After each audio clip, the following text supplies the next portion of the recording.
Hi friends, welcome back to my channel. ഇന്ന് നല്ല super tasty ആയിട്ടുള്ളൊരു റൈസാണ് കേട്ടോ. അതായത് ബ്രെഡ് റൈസാണ്. ബ്രെഡ് റൈസ് എന്ന് പറയുന്ന സമയത്ത് തമിഴ്നാട്ടിൽ അത് മാരേജ് ഫംഗ്ഷനിലൊക്കെ ചെയ്യുന്ന ഈ ഒരു ബ്രിഞ്ചി റൈസാണ് നമ്മൾ ഇന്ന് ചെയ്യാൻ പോകുന്നത് കേട്ടോ. നല്ല ടേസ്റ്റാണ്. അപ്പോൾ ചെയ്യാനായിട്ട് കുക്കറിലേക്ക് ആദ്യം 4 ടീസ്പൂൺ വെളിച്ചെണ്ണ ഒഴിച്ചു കൊടുത്തിട്ടുണ്ട്. കൂടെ തന്നെ 4 ടീസ്പൂൺ നെയ്യും കൂടെ ഒഴിച്ചു കൊടുത്തിട്ടുണ്ട്. ഇതെല്ലാം നല്ല ചൂടായി വരട്ടെ. അതിന് കൂടെ 2 ബ്രിഞ്ചി ഇല, 2 കഷ്ണം പട്ട, 4 ഏലക്ക, 1 സ്റ്റാർ അനീസ്, 4 ഗ്രാമ്പു, 1 ടീസ്പൂൺ വലിയ ജീരകം. ഇതെല്ലാം നല്ല ചൂടായി വരട്ടെ കേട്ടോ. എണ്ണയിൽ കിടന്ന് ആദ്യം നല്ല ഇത് ചൂടാക്കി എടുത്തിട്ട് വേണം. പിന്നെ ഇതിലേക്ക് നമ്മൾ 2 വലിയുള്ളി നീളത്തിലരിഞ്ഞത് അതും കൂടി ഇട്ട് കൊടുത്തിട്ടുണ്ട്. ഉള്ളി ചെറിയൊരു ഗോൾഡ് ബ്രൗൺ ആവുന്ന രീതിക്കാണ് നമ്മൾ നന്നായിട്ട് വഴറ്റിയെടുക്കേണ്ടത്. അപ്പോഴാണ് നമുക്ക് നല്ലൊരു ടേസ്റ്റ് ഉണ്ടാകുന്നത്. അപ്പോൾ ഉള്ളി ഏകദേശം ഒന്ന് വഴണ്ടി വരട്ടെ.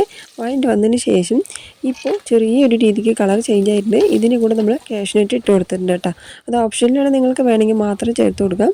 അങ്ങനെ ഉള്ളി ഉണ്ടല്ലോ ഏകദേശം നല്ല കളർ ചേഞ്ച് ആയിട്ടുണ്ട്. അപ്പോൾ നമ്മൾ അതിന് ശേഷമാണ് ഈ 2 ടീസ്പൂൺ ഇഞ്ചി വെളുത്തുള്ളിയുടെ പേസ്റ്റ് ഇട്ട് കൊടുത്തിരിക്കുന്നത്. ഈ പേസ്റ്റും കൂടി ഇട്ടിട്ട് വീണ്ടും നന്നായിട്ട് വഴറ്റിയെടുക്കാം. വീണ്ടും നന്നായിട്ട് വഴണ്ടി വന്നതിന് ശേഷമാണ് ഇപ്പോൾ നമ്മൾ ഇതിലേക്ക് 2 തക്കാളിയാണ് ഇട്ട് കൊടുക്കുന്നത്. നല്ല പഴുത്ത തക്കാളി 2 ഇട്ട് കൊടുത്തിട്ടുണ്ട്. തക്കാളി നമ്മൾ നല്ല ഉടഞ്ഞു വരുന്ന രീതിക്ക് നമ്മൾ വഴറ്റിയെടുക്കണം കേട്ടോ. അപ്പോഴാണ് നല്ല ടേസ്റ്റ് ഉണ്ടാകുന്നത്. അപ്പോൾ നന്നായിട്ട് വഴറ്റിയെടുക്കാം. ഇപ്പോൾ കുറച്ച് ഉപ്പിട്ട് കൊടുക്കുന്നുണ്ട്. കൂടെ ഒരു പച്ചമുളക്. നമ്മുടെ തക്കാളി ഏകദേശം ചെറുതായിട്ടൊന്ന് വഴണ്ടി തുടങ്ങിയിട്ടുണ്ട്. കൂടെ തന്നെ കുറച്ച് പുതിനയില, അതിൻ്റെ നമ്മൾ പുതിന എടുക്കുന്നതിന് കുറച്ച് ഇരട്ടിയായിട്ട് മല്ലിയിലയും കൂടി ഇട്ട് കൊടുത്തിട്ടുണ്ട്. ഒരു പകുതി ചെറുനാരങ്ങയും കൂടി പിഴിഞ്ഞൊഴിച്ച് കൊടുക്കുന്നുണ്ട്. ഇതെല്ലാം കൂടിയിട്ട് നന്നായിട്ട് വഴറ്റിയെടുക്കണം കേട്ടോ. അടിയിൽ ചെറുതായിട്ട് പിടിക്കാൻ തുടങ്ങിയിട്ടുണ്ട്. നല്ല മിക്സ് ചെയ്ത് കൊടുക്കാം. അപ്പോൾ എല്ലാം കറക്റ്റായിട്ട് മാറി വരും. അപ്പോൾ നന്നായിട്ട് വഴറ്റിയെടുക്കാം കേട്ടോ. ഇപ്പോൾ ഏകദേശം കണ്ടല്ലോ, ഏകദേശം അല്ല നല്ല തന്നെ വഴറ്റി വന്നിട്ടുണ്ട്. അപ്പോൾ ഇതുപോലെ നന്നായിട്ട് വഴറ്റിയെടുത്തതിന് ശേഷമാണ് ഇപ്പോൾ നമ്മൾ ഇതിലേക്ക് വെജിറ്റബിൾസ് എന്ന് പറയുന്ന സമയത്ത് ബീൻസ്, ക്യാരറ്റ്, പിന്നെ ഗ്രീൻ പീസ് ഇതെല്ലാം ചേർക്കുന്നത്. നമ്മുടെ അടുത്തുള്ള വെജിറ്റബിൾസ് ഏതാ വേണമെങ്കിൽ അത് ചേർത്ത് കൊടുക്കാം. അപ്പോൾ നമുക്ക് ഈ ഒരു റൈസിന് വെജിറ്റബിൾസ് ഇല്ലെങ്കിലും കുഴപ്പമൊന്നുമില്ല കേട്ടോ. നമ്മൾ വെജിറ്റബിൾസ് ഇടാതെ തന്നെ നമുക്ക് റെഡിയാക്കി എടുക്കാം. കൂടെ തന്നെ 1/2 കപ്പ് അധികം പുളിപ്പില്ലാത്ത തൈരും കൂടെ ചേർത്തിട്ടുണ്ട്. ഇതെല്ലാം കൂടെ ചേർത്തിട്ട് തൈര് നല്ല മിക്സായി കിട്ടണം. ചെറിയ ചെറിയ തരികൾ പോലെ ഉണ്ടല്ലോ, അതൊക്കെ നമുക്ക് ഈ ഒരു മസാലയിൽ നന്നായിട്ട് ഉടഞ്ഞ് നല്ലൊരു തിക്കായിട്ടുള്ളൊരു ഗ്രേവി പരുവത്തിലാക്കി കിടണം. അത് ചൂടാവുന്ന സമയത്ത് ഞാൻ ഒരു 1.5 കപ്പ് ബസ്മതി റൈസ് വെള്ളത്തിൽ അരമണിക്കൂർ മുമ്പ് തന്നെ വെള്ളത്തിലിട്ട് വെച്ചിട്ടുണ്ട്. ഞാൻ ഈ കാണിച്ച പകുതി, അതായത് ഈ ഒരു കാണിച്ച പാത്രത്തിൽ പകുതി അളവിലേക്കാണ് കേട്ടോ എടുത്തത്. അപ്പോൾ ആ ഒരു പാത്രത്തിൽ തന്നെ 2 കപ്പ് വെള്ളം ഒഴിച്ച് കൊടുത്തിട്ടുണ്ട്. വെള്ളം ചൂടായി വരട്ടെ. കൂടെ തന്നെ 1 ടീസ്പൂൺ ഗരം മസാല, 1 ടീസ്പൂൺ മുളക് പൊടി, ആവശ്യത്തിലേക്കുള്ള ഉപ്പ് ഇതെല്ലാം ഇട്ട് കൊടുത്ത് നന്നായിട്ട് മിക്സ് ചെയ്ത് കൊടുക്കാം. ഉപ്പ് വേണമെങ്കിൽ നിങ്ങൾക്ക് എക്സ്ട്രാ ചേർത്ത് കൊടുക്കട്ടോ. നമ്മൾ ആദ്യം തന്നെ കുറച്ച് ഉപ്പ് ചേർത്തിട്ടുണ്ടായിരുന്നല്ലോ. അപ്പോൾ വീണ്ടും കുറച്ചും കൂടി ഉപ്പ് ഇട്ടപ്പോൾ കറക്റ്റ് ആയിട്ടുണ്ടായിരുന്നു കേട്ടോ. അപ്പോൾ എല്ലാം നല്ല മിക്സ് ചെയ്ത് കൊടുക്കാം. നന്നായിട്ട് മിക്സ് ചെയ്തതിന് ശേഷം വെള്ളം നല്ല തിളച്ച് വരട്ടെ കേട്ടോ. ആ സമയത്ത് നമ്മുടെ അരി നന്നായി കഴുകിയിട്ട് വലിയൊരു അരിപ്പിൽ ഞാൻ ഇട്ട് കൊടുത്തിട്ടുണ്ട്. നല്ല വെള്ളം ഡ്രൈ ആയി കിട്ടാനായിട്ടാണ് നമ്മൾ അതിലേക്ക് ഇട്ട് കൊടുത്തിരിക്കുന്നത്. ഇതിപ്പോൾ കണ്ടല്ലോ, വെള്ളം ഒട്ടും ഇല്ലാത്ത രീതിക്കാണ് ഞാൻ കഴുകി നല്ല ക്ലീൻ ചെയ്ത് എടുത്തിരിക്കുന്നത്. അപ്പോൾ നമ്മൾ അരി കൂടി ഇട്ടതിന് ശേഷം നല്ല മിക്സ് ചെയ്ത് കൊടുക്കാം.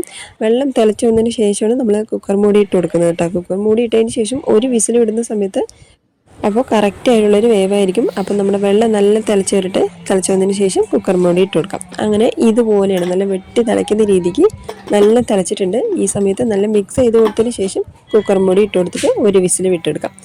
അപ്പോൾ നമ്മളിപ്പോൾ 4 ബ്രെഡ് എടുത്തിട്ടുണ്ട്. ബ്രെഡിൻ്റെ അരികളൊക്കെ കളഞ്ഞതിന് ശേഷം ഇതുപോലെ ചെറിയ കഷ്ണങ്ങളാക്കി എടുത്തിട്ടുണ്ട്. ബ്രെഡൊക്കെ ഫ്രൈ ചെയ്തെടുക്കണം. അതായത് നല്ല ഡാർക്ക് ആക്കേണ്ട, ഒരു ഗോൾഡൻ കളർ രീതിക്ക് മാത്രം നമ്മൾ ഈ ഒരു ബ്രെഡ് കളർ ചേഞ്ച് ചെയ്തെടുത്താൽ മതി. ഒരുപാട് ഡാർക്ക് ആക്കുന്ന സമയത്ത് ചെറിയൊരു കശപ്പ് വരും. അപ്പോൾ അതില്ലാതിരിക്കാനായിട്ടാണ് നമുക്ക് ഒരു ഗോൾഡൻ കളർ മാത്രം ആക്കി എടുത്താൽ മതി. അത് തന്നെ നമുക്ക് നല്ല ക്രിസ്പിനെസ് ഉണ്ടാവും. അപ്പോൾ നമ്മൾ ഇതുപോലെ ഈ ഒരു കളറിലാണ് നമ്മൾ ആക്കിയെടുക്കേണ്ടത്. പെട്ടെന്ന് തന്നെ കളർ ചേഞ്ച് ആകും.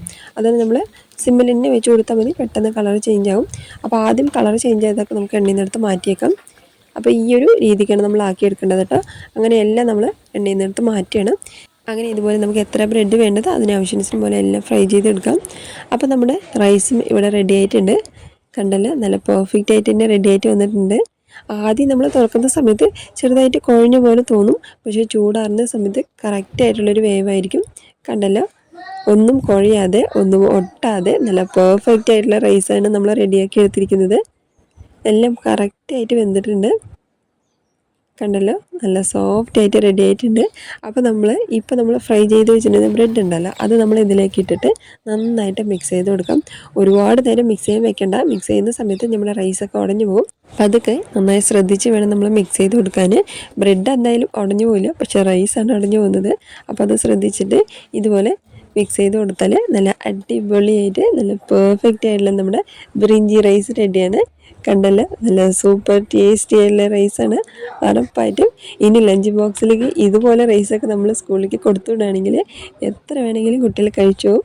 ഇഷ്ടപ്പെട്ട് വീണ്ടും ചോദിച്ച് മേടിക്കും. അത് കുട്ടികളെന്നല്ല, വലിയവരാണെങ്കിലും എല്ലാവരും ചോദിച്ച് മേടിച്ച് കഴിക്കും ഈ ഒരു റെസിപ്പി.